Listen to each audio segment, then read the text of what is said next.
আসসালামু আলাইকুম রহমতুল্লাহ। বন্ধুরা, আলোচনা চলছিল, ধারাবাহিক আলোচনা, যে আমল করিলে জান্নাতুল ফিরদাউসের ওয়ারিস হওয়া যায়, মালিক হওয়া যায় বা জান্নাতুল ফিরদাউসের মালিকানা লাভ করা যায়, সেই আমলগুলির মধ্যে একটি আমলের আলোচনা হয়েছে। এই ভিডিওর মধ্যে দ্বিতীয় আমলের আলোচনা হবে, সেটি হলো আল্লাহ রাব্বুল আলামিন বলেন ওয়াল্লাযীনা হুম আনিল লাগবি মুরিদুন। জান্নাতুল ফিরদাউসের মালিক যারা হবে তাদের 2 নম্বর গুণ হলো যারা অনর্থক কথা বা কাজ থেকে বিরত থাকে। কি বললাম?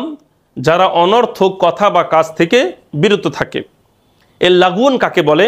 ইবনে কাসির রহমতুল্লাহ আলাইহি বলেছেন, লাগুন বলা হয় এমন কথা বা কাজ যার দুনিয়া এবং আখিরাতে কোনো লাভ নেই।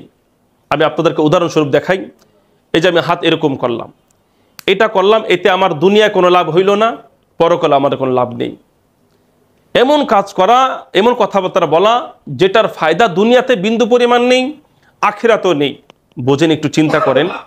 আল্লাহ বলেছেন যারা এই সমস্ত কথা থেকে, অনর্থক কথা বা কাজ থেকে বিরত থাকবে, তাহলে অনর্থক কথা আর কাজ থেকে বিরত থাকার যদি এত গুরুত্ব হয়ে থাকে, তাহলে খারাপ কাজ করা থেকে আর খারাপ কথাবার্তা বলা থেকে নিষেধ দূরে থাকা এটা কতটা গুরুত্বপূর্ণ আপনারা এ থেকেই বুঝতে পারেন।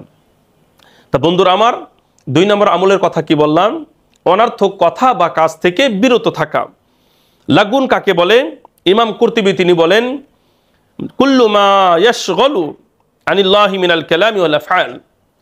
যেই সমস্ত কথা বা কাজ অনর্থক, যেগুলো অনর্থক সেগুলি হলো লাগুন।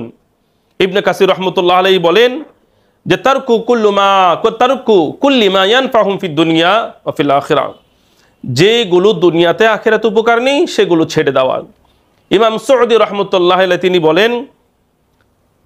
তিনি বলেন কুল্লু, তিনি বলেন যে সমস্ত কথা আল্লাহর জিকির ছাড়া, দুনিয়াবি পরকালীন উপকারী কথা ছাড়া যেগুলো আছে সবগুলি হলো অনর্থক। এই জন্য বন্ধুরা আমার, অনর্থক কথা কাজ থেকে যদি আমরা নিজেরা বিরত থাকতে পারি, এই জবানকে যদি অনর্থক কথা থেকে যদি বিরত রাখতে পারি, তাহলে আপনার আমার জবান দ্বারা কবিরা গুনাহ হবে না, আপনার আমার জবান দ্বারা এমন কথা উচ্চারণ হবে না যেই কথা বের হওয়ার সঙ্গে সঙ্গে আল্লাহ এবং তার নবী নারাজ হয়ে যায়। অনর্থক কথা থেকে যদি বাঁচতে পারি, এতে আপনার আমার কি লাভ হবে? আপনার আমার লাভ হবে জান্নাতে যাওয়া আমাদের জন্য সহজ হয়ে যাবে। অনর্থক কথা থেকে যদি বাঁচতে পারি তাহলে মানুষ কষ্ট পাবে না। অনর্থক কথা থেকে যদি আমরা বাঁচতে পারি তাহলে সম্পর্ক নষ্ট হবে না, সময় নষ্ট হবে না। এই জন্য বন্ধুরা আমার, জান্নাতুল ফিরদাউস যাইতে হলে আমাদের সর্বপ্রথম অনর্থক কথাবার্তা থেকে নিজেকে বিরত রাখতে হবে। যে ব্যক্তি অনর্থক কথা এবং কাজ থেকে বিরত থাকতে পারবে, আল্লাহ রাব্বুল আলামিন তাকে সব ধরনের কবিরা গুনাহ থেকে বাঁচতে আল্লাহ রাব্বুল আলামিন তার জন্য সহজ করে দেবেন। বন্ধুরা আমার, আল্লাহ নবী কত সুন্দর কয়েকটি হাদিস বলেছেন, বেশি কথা না বলা, কম কথা বলা, এমন কথা বলা যেগুলো দুনিয়া এবং পরকালে মানুষের বা ব্যক্তির উপকার হয়। আল্লাহ নবী বলেন লা তুকসিরুল কালাম, তোমরা বেশি কথা বলো না, অর্থাৎ তোমরা বেশি ফাও কথা বলো না। ফাইন্না কাসরাতাল কালামি, কেননা অতিরিক্ত কথা বলা এগুলো কি করে?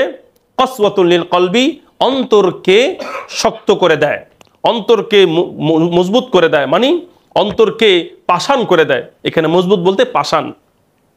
নবী বলেন লা তুকসিরুল কালামা ফাইন্না কাসরাতাল কালামি কসওয়াতুল লিল কলবি, বেশি কথা বলো না, বেশি কথা মানুষের হৃদয়কে কঠিন করে দেয়, পাষাণ করে দেয়। ফাইন্না আবআদান নাসি মিনাল্লাহি, আর সবচেয়ে বেশি আল্লাহর রহমত থেকে যারা দূরে সরে যায় তারা কারা? তারা হলো কসওয়াতুল কলব, অর্থাৎ যাদের অন্তর কঠিন, অন্তর পাষাণ, এরা আল্লাহ তাআলার রহমত থেকে দূরে চলে যায়। আল্লাহ নবী কত সুন্দর হাদিস বলেছেন, মিন হুসনি ইসলামিল মারই তারকুহু মা লা ইয়ানিহি। একজন মুসলমানের সৌন্দর্য হলো, ইসলামের সৌন্দর্য হলো অনর্থক কথা থেকে বেঁচে থাকা। কারণ অনর্থক কথা থেকে আমরা যখন বাঁচতে পারবো, সব কিছু ইসলামের সমস্ত বিধিবিধান আপনার আমার জন্য সহজ হয়ে যাবে। এরকমভাবে বন্ধুরা আমার, অনর্থক কথা থেকে যদি আমরা নিজেদেরকে বিরত রাখতে পারি, তাহলে আল্লাহ রাব্বুল আলামিন আমাদেরকে জান্নাতুল ফিরদাউস দান করবেন, সাথে সাথে আমাদের ঈমানের পূর্ণতা ঘটবে। কারণ নবীজি বলেছেন অনর্থক কথাবার্তা বা হারাম কাজ থেকে যারা বাঁচতে পারে, তাদের ঈমান আরো বেশি মজবুত হয়, ঈমান মজবুত হয়। যেমন দেখেন বন্ধুরা আমার, সূরা ফুরকানের মধ্যে আল্লাহ তাআলা বলেন ওয়াইযা মাররু বিল্লাগবি কিরামা, যারা অনর্থক কথা থেকে বাঁচতে পারে এরা হলো ইবাদুর রহমান, আল্লাহ তাআলার প্রিয় বান্দা। এই জন্য আমি আপনাদেরকে এই অনর্থক কথা বললে, বেশি কথা বললে আমাদের এই জবান দ্বারা কত বড় ক্ষতি হবে আপনাদেরকে শোনাই। বেশি কথা যদি আমরা বলি, এমন কথা যদি বলি যার দুনিয়া এবং আখিরাতে উপকার নেই, এতে আমাদের দুনিয়া কি কি ক্ষতি, পরকালে কি কি ক্ষতি আমি আপনাদেরকে সংক্ষেপে বলে দিই। দুনিয়ার মধ্যে 5টি ক্ষতির কথা আপনাদেরকে বলি। 1 নম্বর হলো সময় নষ্ট। অনর্থক কথা বা কাজ করলে এতে কি হয়, আমাদের সময় নষ্ট হয়। সময়ের মূল্য, সময়ের হিসাব আল্লাহ তাআলার কাছে দিতে হবে। 2 নম্বর হলো মানুষ পায় কষ্ট, সম্পর্ক হয় নষ্ট। অনেক সময় বেশি কথা বলাতে মুখ থেকে অনেক সময় কি বলে রহস্যজনক বা রহস্যময় অনেক কথা বের হয়ে যায়, রসিকময় অনেক কথা বের হয়ে যায়। একজন অপমানিত হয় আর 10 জন হাসে। এক পর্যায়ে দেখা যায় যিনি অপমানিত হয়েছেন তার কথা শুনে পরে দেখা যায় কি হয়, সম্পর্ক নষ্ট হয়ে যায়। সম্পর্ক নষ্ট হয়, একজন মানুষ কষ্ট পেলেই তখনই সম্পর্ক নষ্ট হয়। আর মানুষের সম্পর্ক নষ্ট হয় কখন, কষ্ট পায় কখন, যখন আরেকজনের কথায় সে আঘাত পায়।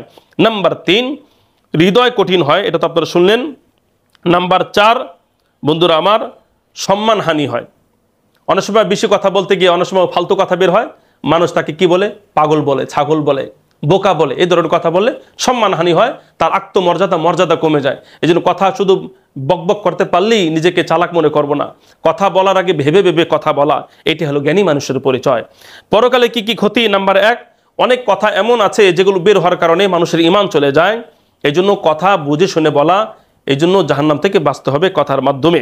নাম্বার 2, বেশি কথা বলতে গেলে চিন্তা করতে হবে আমার কিন্তু আল্লাহ তাআলার কাছে হিসাব দিতে হবে। মা ইয়ালফিজু মিন কাউলিন ইল্লা লাদাইহি রাকিবুন আতীদ। কারোর ব্যাপারে কথা বলতে গেলে একটু ভেবে চিন্তা করে বলা, কারণ প্রতিটি কথাই আল্লাহ তাআলার অডিওর মধ্যে কি বলে, রেকর্ডিংয়ের মধ্যে রেকর্ডিং হয়ে যাচ্ছে। নাম্বার 3, কি বললাম, আমল নষ্ট হয়ে যায়, ঈমান নষ্ট হয়ে যায়, আল্লাহ তাআলা অসন্তুষ্ট হয়, নবী অসন্তুষ্ট হয়।